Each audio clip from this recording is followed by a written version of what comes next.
Hello, me doctor Priyal my fight with cancer. एक आई म्हणून तुमच्यासोबत मला एक इन्सिडन्स शेअर करायचा आहे. ॲक्च्युली काय झालं, जेव्हा डिवोर्सचं ठरलं आणि मग वकील साहेबांनी मला म्हटलं की तू जाऊन सामान घेऊन ये. आणि मी गेले आणि मी नव्हतेच त्या परिस्थितीत की मला त्या भांडी कुंडी त्याचं काहीही घेणं नव्हतं. माझ्या मुलीच्या ज्या मेमरीज होत्या, तिच्या गोष्टी तिथे होत्या आणि तिच्या गोष्टी खूप मिस करत होत्या. उलट मला त्या आणायच्या जास्त हे पडली होती. तर त्याच्यामुळे भांडी-कुंड्यांवर मी लक्षच दिलं नाही आणि त्या लोकांनी आधीच सगळं सामान बाहेर काढून ठेवलं होतं आणि ते मिस होतं. मला दिसत होतं की ते सगळ्या गोष्टी याच्यात मिस आहे. एवढं कमी सामान माझं नव्हतं. पण अरे, एवढं उद्ध्वस्त झाल्यानंतर त्या सामानासाठी काय त्या लोकांसोबत कोणत्या म्हणजे मी मरणाच्या दारातून बाहेर आली आहे आणि वस्तूंची काय म्हणतो आपण ज्या गोष्टींची आयुष्यात लालचा करतो, हे ते आपलं आपलं करतो आणि तेव्हा मला कळालेलं आहे की आयुष्यात सगळं जागेवर राहतं. तुमचं कर्मच फक्त तुम्हाला पुढे नेतं, बाकी काहीच नाही. तर पैसा कितीही असला तो वेळेवर पैसाही काम करत नाही आणि कुणीही तुमचा उपयोग करू शकत नाही. तुमचं काही थोडं भलं तुम्ही इतके चांगलं केलेलं असेल तर तेच तुमच्या आळ येते. तर त्याच्यामुळे ह्या ज्या काय म्हणू त्याला चैनीच्या वस्तू आणि हे आता मला त्याच्यामध्ये काही रसही राहिलेला नाही आहे की मला हे पाहिजे, मला ते पाहिजे, काहीही नाही. तर तेव्हाही माझं तसंच होतं की अरे, एवढं सगळं आयुष्य आपलं उद्ध्वस्त झालं तर ह्या स्टील भांड्याकुंड्यांचं आता कशासाठी, हे माझं याच्यात नाही आहे, ते माझ्या याच्यात नाही, घेऊ द्यात त्यांना.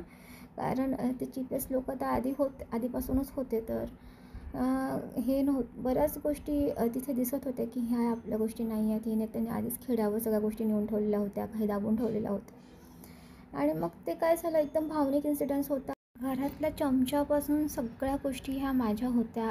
म्हणजे एकूण एक गोष्ट माझी होती आणि उलट मीच तिथे काही गोष्टी त्या भरलेल्या होत्या. तर मी सोडून आले की ठीक आहे, असू देत, नको मला त्या, जे असेल ते उचललं आणि घेऊन आले.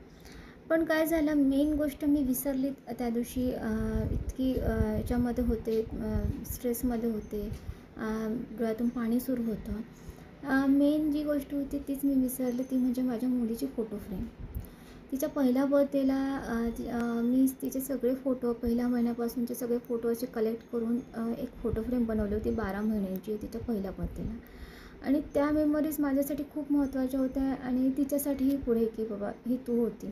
आणि काय होतं ना, आपण मोबाईल चेंज करतो, हे होतं, तर ते माझ्याकडे आता ते फोटोज तिचे नाही आहेत. आणि मग ते घरी आल्यानंतर लक्षात आलं की अरे, निर्वीची फोटो फ्रेमच आपण आणली नाही, मेन ती जी एवढ्या आवडीने ती मी बनवून घेतली होती. मग मी माझ्या दूधवाल्या काकांना फोन केला की काका, तुम्ही तिथे जाता तर प्लीज त्याला माझी फोटो फ्रेम, निर्वीची फोटो फ्रेम मागा. तर काका म्हटलं ठीक आहे मॅम, मी गेलो तर बोलतो त्याला. तर काकांनी म्हटलं की मॅडमनी मुलीची फोटो फ्रेम राहिली आहे तर ती माझ्याकडे मागवलेली आहे. तर त्यांनी सडन आन्सर दिलं की फोटो फ्रेम फुटली तर मी फेकून दिली, सांगून द्या. ॲक्च्युली 2 मिनटं मी शांतच बसले की काय बोलावं या क्रूरतेला, ह्या राक्षसी वृत्तीला, की मुलीची फोटो फ्रेम फुटली म्हणून डायरेक्ट फोटोसहित ती फेकून देणे.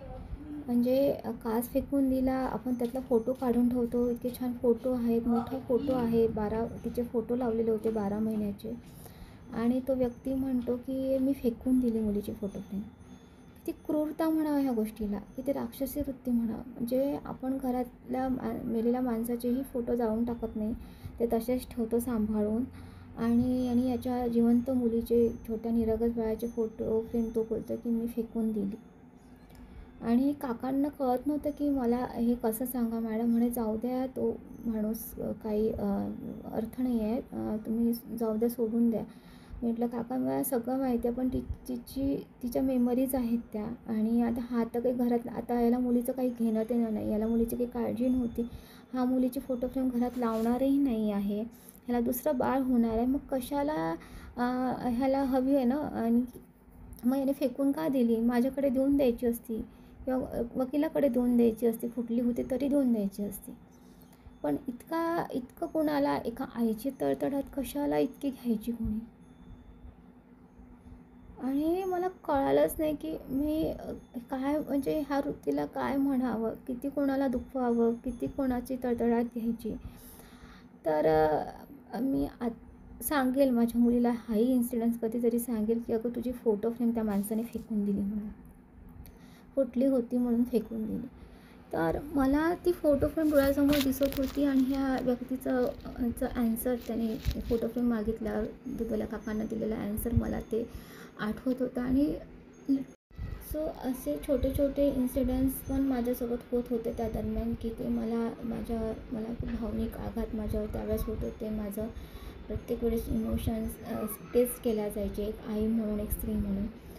पण खरंच असे मी खरंच नाही बघितले इतके काय म्हणू त्याला, क्रूर लोक नाही बघितलेलं मी अजून. म्हणजे मी तर आयुष्यात कधी विचारही नाही करू शकत. मी माझ्या फॅमिलीचं सगळं माझ्या याच्यामध्ये आहे, हेल्प करणं, प्रेमळपणा तो मला उपजतच सगळ्या गोष्टी आलेल्या आहेत. आणि स्वप्नातही कुणासोबत इतकं वाईट वागण्याचा, कुणाला इतकं हर्ट करण्याचा एक इमोशनल लेवलवर कधीही विचार करू शकत नाही. पण माझ्या बाबतीत त्या गोष्टी झाल्या. सो एका बाप या शब्दाला, या बाप या नात्याला काळिमा फासणारे हे असे काही लोक असतात की त्यांच्यामुळे हे एक जे बॉन्डिंग असतं असं बदनाम होतं. तर तेही मी अनुभवलं की स्वतःच्या मुलीचा फोटो फेकून दिला असं सांगणाराही बाप असतो, जिवंत मुलीचा, छोट्या निरागस बाळाचा. तर असे इन्सिडन्स होत गेले. त्या इन्सिडन्सनी मला अजून स्ट्रॉंग केलं आणि एक आई म्हणून खंबीर मी नेहमी होत गेलो. Thank you so much.